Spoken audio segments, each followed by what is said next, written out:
Daniel Kelly is Academic Director of Graduate Programs at NYU's Tisch Institute for Global Sport. He joins us now. Daniel, thanks so much for being with us. First, is there a precedence for this at the Olympic level, you know, games without spectators at this scale? And what do you think that does to the athletes and their potential performance? At this level, we're talking about the highest level of competition. No, to a certain extent on the international level, where we're having events with no spectators, but in the year of COVID, we've seen that major sporting events have been able to go on without spectators. For example, of course, we have in the United States and Canada with the National Basketball Association with the Orlando bubble, and then with the National Hockey League with the international bubbles in Vancouver and Toronto. And so what we've seen is that at this high level of athletics, sports can continue within a bubble which can be safer for both the competitors as well as the officials for the events. How do you think Tokyo's local government and indeed the Japanese government are handling all of this? They proceeded with the games despite calls by many, including athletes, including people in Japan, that they be canceled. And here we are now at what seems like, I guess, a point of no return, right? Where you got the torch relay there.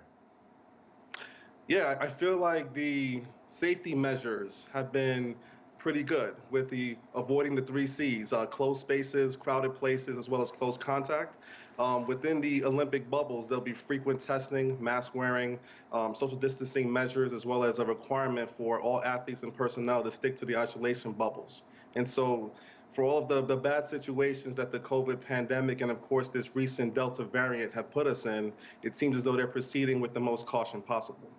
I want to hammer in on that. We're talking about the safety, but in terms of the athlete's performance, what does it do for them not having the excitement of the fans, the people cheering them on? You know, this is really a competition of the best. Does it make them less good?